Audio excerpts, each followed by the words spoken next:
A ver, estas 2 semanas, hoy nos estamos conectando, hoy viernes 22 de diciembre nos estamos conectando a esta hora. Posiblemente la semana que viene la clase sea o el 26 o el 27 de diciembre, la segunda clase de química, ¿no? Entonces es importante que tenga eso claro. Igual por la plataforma se le va a estar informando y la Miss Lucy también le estará avisando. Vamos a hablar lo que es la química como ciencia, ¿no? Vamos a iniciar la materia con lo más sencillo, que es saber qué es la química, cómo se aplica y qué ramas tiene la química. Y además, cómo los científicos, a partir del desarrollo de investigaciones, pueden producir productos químicos que beneficien a los seres vivos, ¿no? Y mediante qué métodos se pueden generar esos productos. Entonces, antes de hablar de cosas más complicadas, tenemos que entender específicamente qué es la química. Y la química es una ciencia, ¿no? Es una ciencia muy amplia porque tiene varios campos. La química tiene muchos campos en los que ella puede ser aplicada.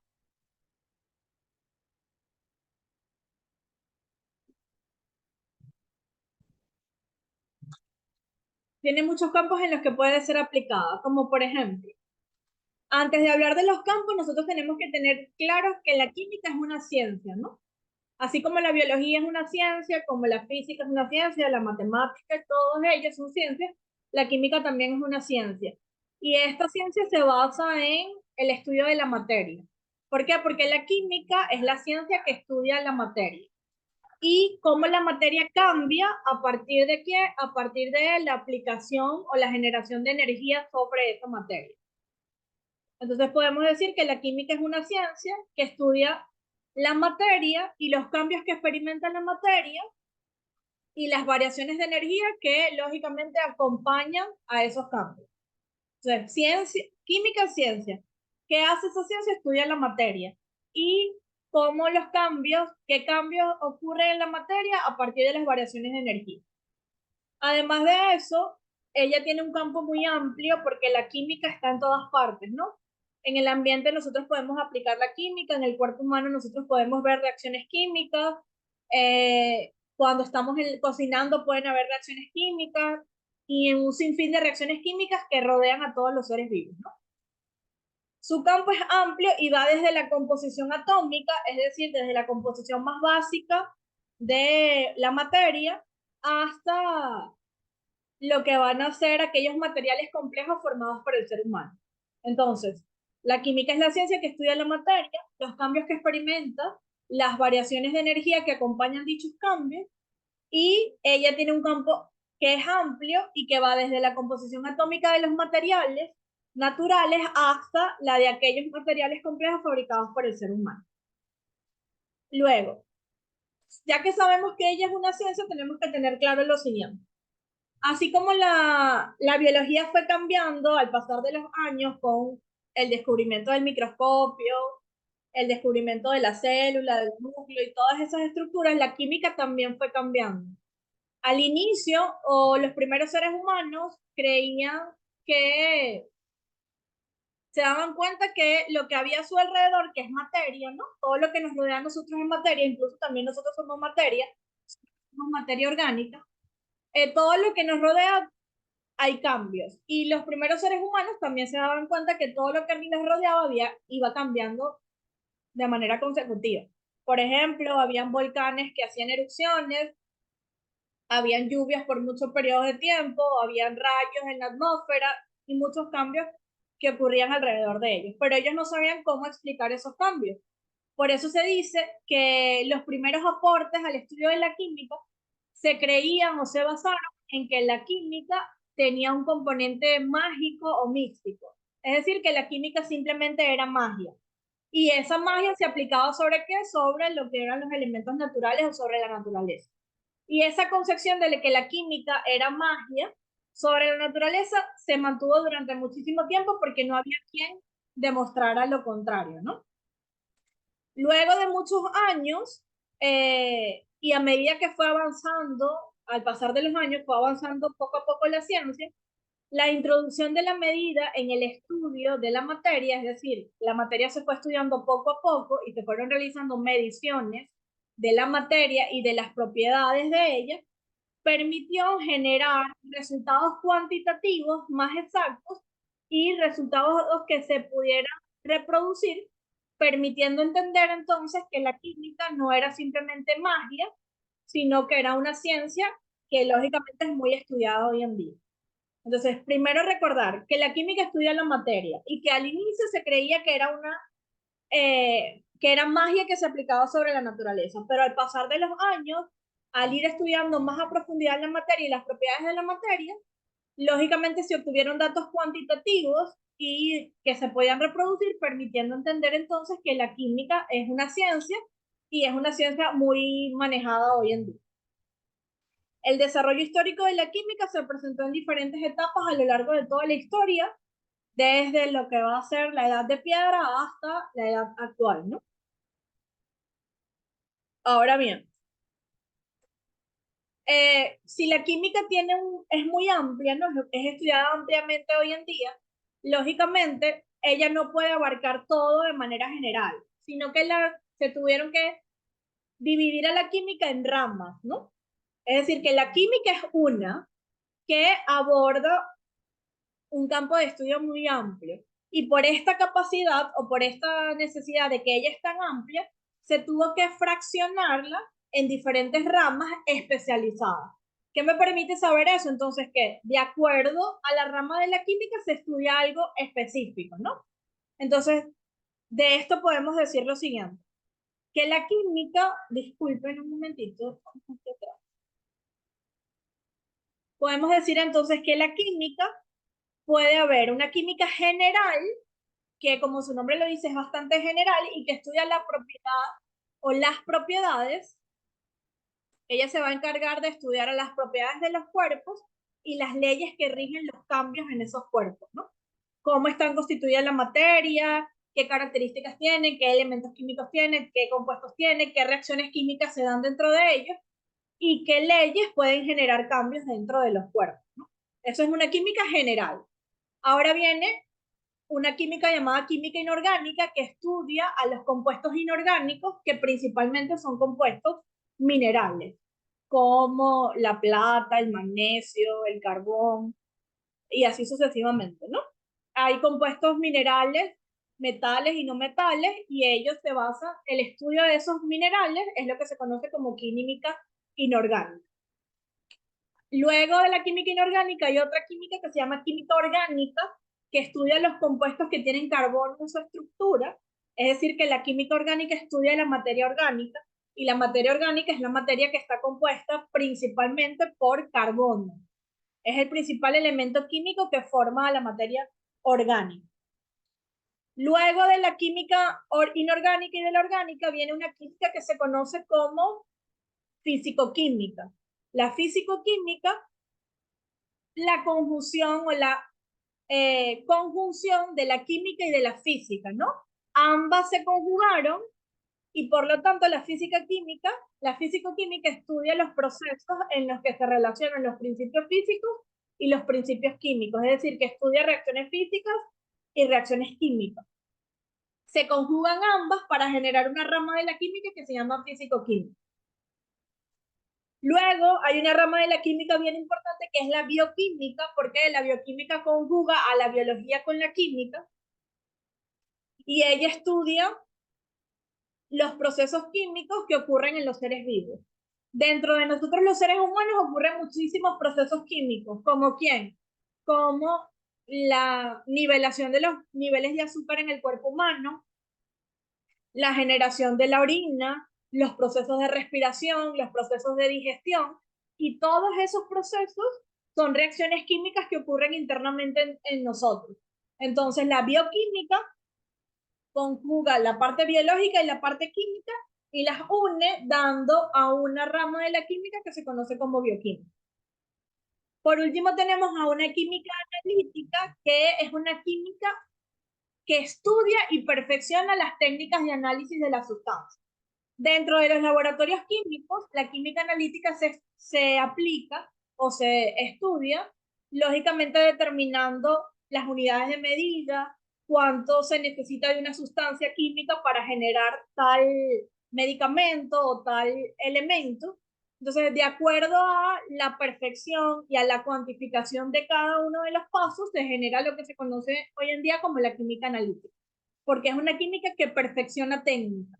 ¿Qué técnicas perfecciona? Técnica de análisis químicos de sustancias como tal, ¿no? Entonces, es la química que va a determinar qué parámetros o qué sustancias y en qué cantidades se pueden utilizar las sustancias para generar diferentes procesos. Entonces, primero recordamos, ya sabemos entonces qué es la química, que fue cambiando durante mucho tiempo y que como la química es muy amplia y estudia muchas estructuras, ella se tuvo que fraccionar para hacer más especializada la química, ¿no? Que cada una me explique de una manera más detallada cuál es su función, como lo acabamos de ver ahorita. Además de eso, tenemos lo siguiente. La química tiene diferentes aplicaciones, ¿no?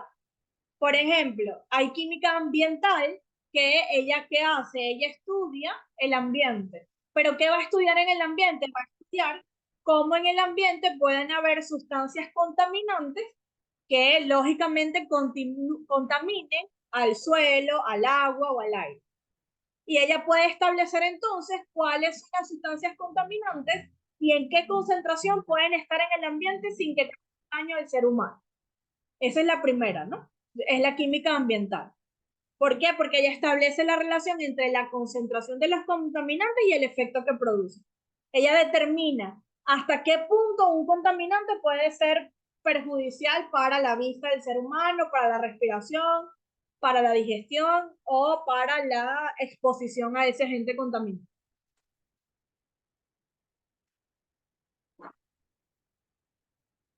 Muchísimas gracias a todos los que se están conectando.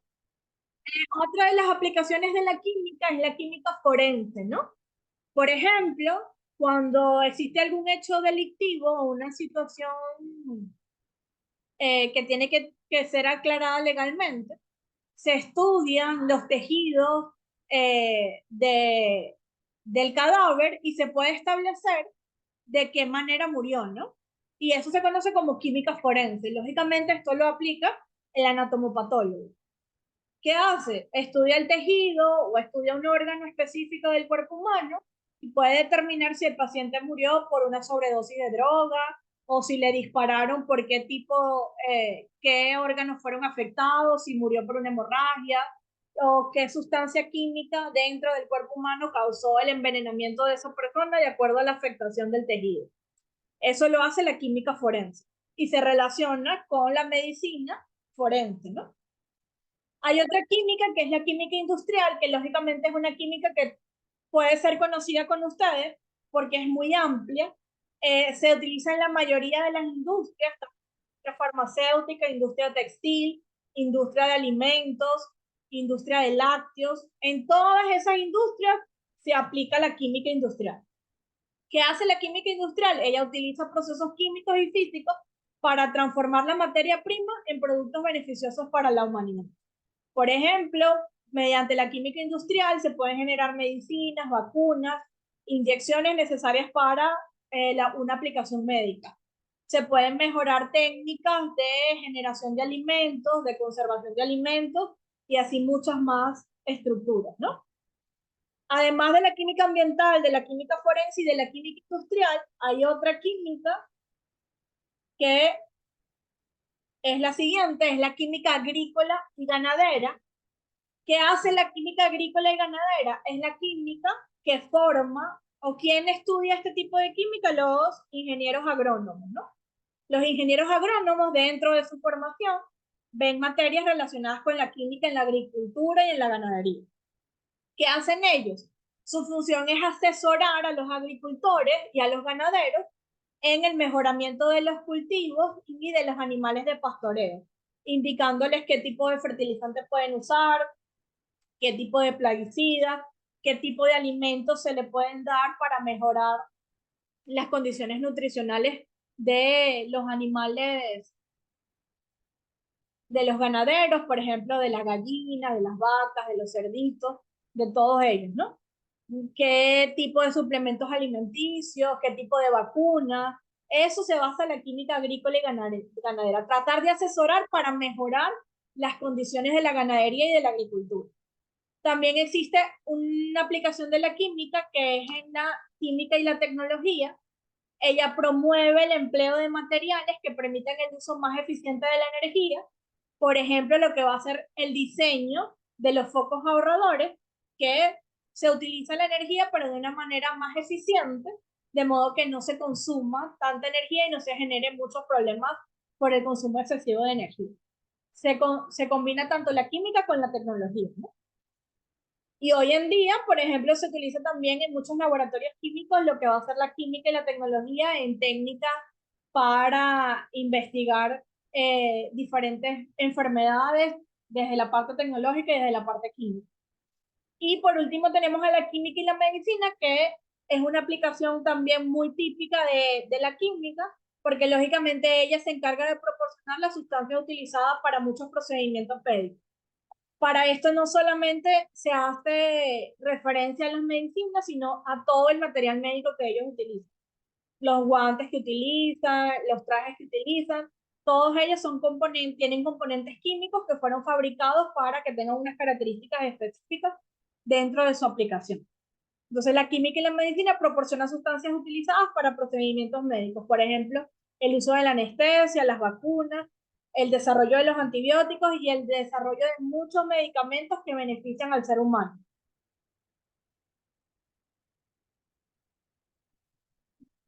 A ver, además de todo esto, ¿verdad? Para que se pueda diseñar a la química como tal, o la química primero es una ciencia, ¿verdad? Y es una ciencia experimental. Es decir, que para poder aplicar la química se tienen que hacer experimentos químicos.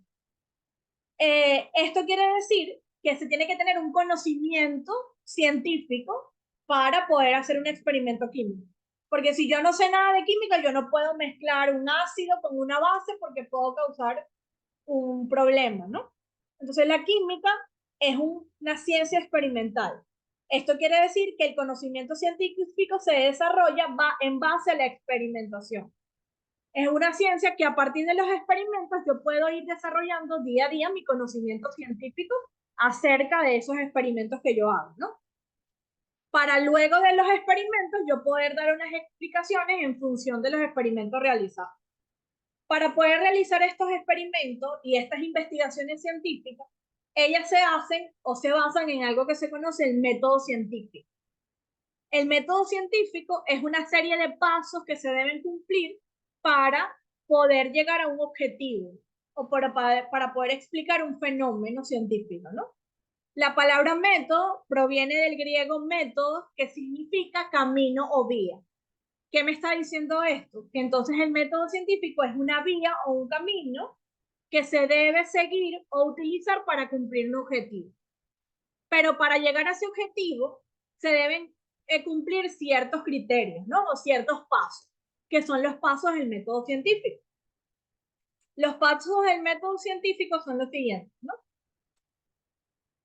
Por ejemplo, el método científico consiste en los siguientes pasos. El primer paso del método científico es la observación. La observación me permite observar, es decir, ver, visualizar y recopilar datos relacionados con un fenómeno químico investigado. Es decir, yo observo algo que me parece curioso y a partir de eso yo quiero realizar una investigación, ¿no? Luego de que yo observo, yo voy a formular preguntas basadas en esa observación. Como por ejemplo, si yo veo que yo tengo una planta fuera de mi casa, ¿verdad? Donde le pega luz solar y tengo una planta dentro de mi casa, en la sala de mi casa, porque la planta de afuera tiene una coloración más verde que la planta que tengo adentro de mi casa. Entonces yo eso primero lo observé, ¿no? Porque vi que la planta de afuera está más verde y la de adentro está menos verde. Entonces yo allí genero una pregunta: ¿por qué las plantas en el exterior pueden tener mayor coloración de sus hojas que las plantas que están en el interior de las viviendas? A partir de eso yo puedo crear una hipótesis, ¿no? Una hipótesis es algo, es una posibilidad para dar respuesta a esa pregunta que yo planteé. Entonces, tiene que darse algunas hipótesis y en función de esas hipótesis yo voy a ir investigando, ¿no? Entonces, si mi investigación se va a basar en las plantas y en la luz, yo tengo que investigar sobre la fotosíntesis, por ejemplo. Entonces, yo investigo y hago una documentación del tema para saber sobre el tema. Y luego que yo cumplí con los 3 pasos, la observación, la hipótesis y la documentación, vengo al 4 paso, que es la experimentación. Como su nombre lo dice, el 4 paso es diseñar un experimento para confirmar o rechazar las hipótesis. Es decir, mediante la química analítica, yo puedo realizar diferentes experimentos para dar una respuesta a las hipótesis o simplemente desechar esas hipótesis porque no son válidas, ¿no? Luego de la experimentación, yo tengo que analizar los datos, ¿no? Realicé los experimentos y tomé los datos. La planta que está afuera a las 12 del día tiene más coloración que la planta que está dentro de la casa a las 12 del día. Y voy anotando eso. Y voy analizando los datos. Luego de que yo analicé los datos, tengo que validar las hipótesis que fueron el paso 2, ¿no? A partir de los resultados, tengo que revisar los resultados y confrontarlo con las hipótesis. Mis resultados se relacionan con mis hipótesis o no, o son lo contrario a ellos. Y eso me permite aceptar o rechazar la hipótesis que yo planteé al inicio. Y por último, tengo las conclusiones y las publicaciones, que a partir de todos los pasos que he seguido, de la observación, de la hipótesis, de la documentación, de la experimentación, del análisis de datos y de la validación, yo tengo que emitir una conclusión, ¿no? Para poder definir una ley o, por ejemplo, establecer una teoría. Y luego que yo doy esa conclusión, tengo que divulgar esos conocimientos y los tengo que publicar para que toda la comunidad científica y el mundo los pueda conocer. Por ejemplo, cuando se diseñaron las vacunas para combatir el COVID-19. Para diseñar esas vacunas se tuvo que primero ir pasando por cada uno de estos pasos, ¿no? Hasta la conclusión de que las vacunas iban a ser eficientes porque iban a matar el ARN vírico del virus y iban a generar cambios positivos en el sistema inmunológico de los pacientes vacunados. Para poder generar eso, se tuvo que ir paso a paso, ¿no? Pero solamente no llega hasta la conclusión y la publicación, sino que como el conocimiento nunca termina, el conocimiento es infinito, en función de esa publicación yo puedo generar otras preguntas, ¿no? Por ejemplo, ¿qué pasa con los pacientes que se le aplicó la vacuna diseñada por Pfizer? ¿Qué cambios tuvieron en el sistema inmunológico con respecto a los pacientes que se le aplicó la vacuna diseñada por AstraZeneca? Y puedo generar otra investigación en función de eso, ¿no? Entonces simplemente es un ciclo por el cual que se debe cumplir para que la investigación tenga un componente científico o unas bases científicas aceptables. ¿Por qué hablo del método científico en la química? Porque la química es una ciencia netamente experimental. Y para yo poder generar una investigación de manera experimental, tengo que seguir diferentes pasos, que es en lo que se basa el método científico. Es importante que tengamos esto claro, porque lógicamente es la base para muchas investigaciones que se nos pueden presentar en toda nuestra vida, ¿no? Si yo leo cómo fueron diseñadas las vacunas, yo tengo que en esa investigación ir leyendo cómo fue la primera fase de la investigación, cómo fueron la observación, cómo fueron las hipótesis y así sucesivamente. Yo me imagino que a muchos de ustedes les preocupa esta materia, pero fíjense que no es una materia tan complicada. Es una materia que si nosotros tenemos claros los conocimientos, podemos ir avanzando sin problema. Recordamos de esta clase primero, ¿qué es la química? Primero, que es una ciencia. Segundo, que si es una ciencia, ¿qué estudia esta ciencia? Esta ciencia estudia la materia. Tercero, si estudia la materia tiene que tener cambios, ¿no? Por lo tanto, la química estudia a la materia y los cambios que ocurren en esa materia. Luego, que como toda ciencia fue evolucionando, desde una parte mágica hasta la química que conocemos hoy en día, que es tan amplia que tiene ramas, como la química general, la química analítica, la química orgánica, la química inorgánica, la fisicoquímica, la bioquímica. Y que además de eso, la química tiene aplicaciones. en la agricultura, en la ganadería, en la industria, en la medicina y así sucesivamente, ¿no? Tiene muchísimas aplicaciones. Cada una de estas clases, igual como las clases de biología, van a ser subidas a la plataforma para que ustedes la revisen. A partir del día de mañana, tienen que ir revisando la plataforma para que vayan contestando el foro que se les va a publicar en función de esta primera clase, así como hicimos en biología. La semana que viene, después que veamos la segunda clase de química, luego que pasen 2 días de esa clase, van a tener también que contestar un cuestionario en Google Form sobre las 2 clases vistas de química y eso le va a generar a las 2 primeras notas, ¿no? En función de las notas que generen en esas actividades, van a tener una tercera nota que va a ser una nota de un taller. Pero es importante que se esmeren en las 2 primeras actividades. Los alumnos que por cualquier motivo aún no han podido contestar el foro o no han podido contestar el cuestionario de biología, es importante que entren a la plataforma y contesten el foro y entren al link que yo les envié para contestar el cuestionario de biología y poder tener las notas en la plataforma, ¿no? Ya esta semana, la Miss Lucy, yo le voy a enviar las listas de los estudiantes que faltan por calificaciones para que ella les avise y ustedes puedan terminarse de poner al día. Hasta el momento, ya va, Dani. Hasta el momento, hasta el día 31 de diciembre, va a estar abierto el foro y el cuestionario para que los que faltan puedan contestar allí, ¿no? Denme un segundito, ya vamos a continuar.